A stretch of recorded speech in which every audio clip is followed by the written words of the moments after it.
Okay, so The Call of the Wild is directed by Chris Sanders, and it stars Harrison Ford and a CGI dog. And it's about a dog that is captured from his home in California, and he's basically going through all these different places until he discovers the place that he can call home.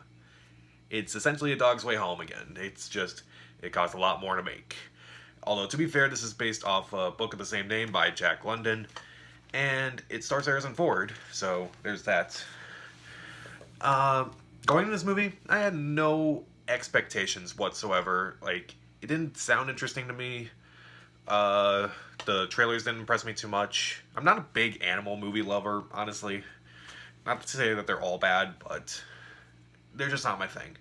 And this movie, I think it all really depends on how you feel about animal movies. Because for me, they're mixed, and overall I'm just mixed on this movie. There are some things that are really good here. First off, Harrison Ford is really good here. This is probably the best he's ever done in a movie in recent years. He interacts with the CGI dog a lot. I'll touch on that later. He interacts with the CGI dog a lot, and it's weird he has better interactions with this dog that's not even there than with like actual human actors. Just found that funny watching it. There are other actors in this movie who are fine. They do their job alright, like Omar Sy. He's decent in the movie. Bradley Whitford's in the movie. You can't really go wrong with him. Except you're in Godzilla, but whatever. He's fine for his brief role. Like, a lot of these actors actually have brief roles. None of them really are in the movie that much. Like, even Harrison Ford, even though his face is on the poster, his name's on the poster, he narrates the film and appears a couple of times in the first two acts, and then mostly in the last act. That's kind of how it goes. Also, there's a scene involving Northern Lights that's actually, the way it's shot, it looks very impressive. Thought that was really cool. The tone overall, it's a lot more childish than they probably would have liked for this movie.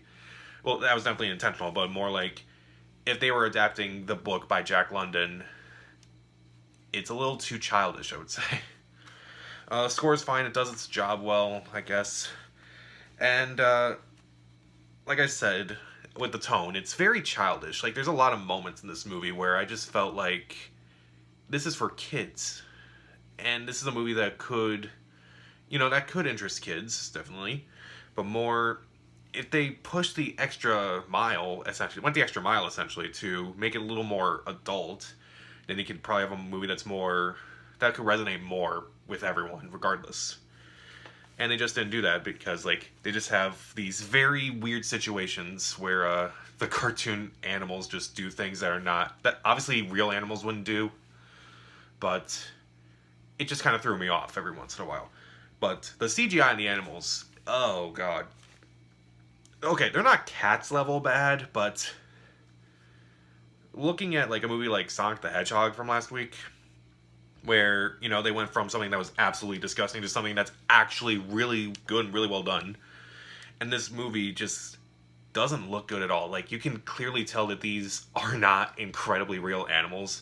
Like, they're CGI animals, and Chris Sanders, who directed this movie, this is his first live-action movie. He's previously directed films such as Lilo and Stitch and the first How to Train Your Dragons movie, for instance. And he's trying to,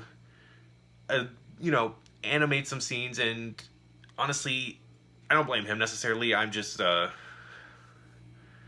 it just does not look good. It just looks very clunky and very weird and just awkward at times.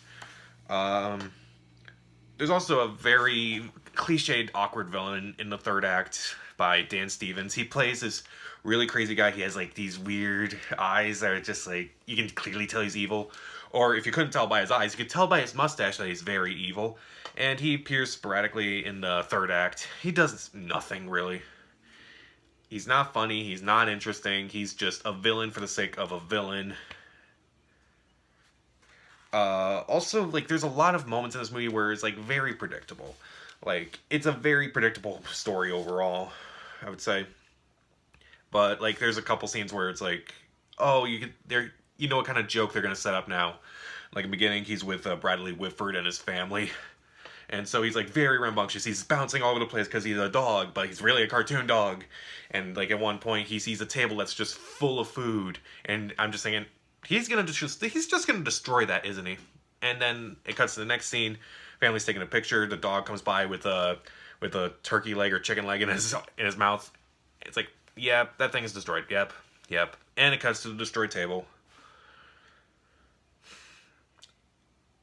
And it just wasn't that funny. Like, when it tries to be funny, it's not funny. And when it tries to be very serious, it doesn't really work for me. I say the best moments are kind of the smaller moments. And I wish that this movie kind of focused on that more than trying to have bigger moments overall. Does that make any sense? But overall, Call of the Wild, it's a movie that essentially is kind of dumbed down for kids.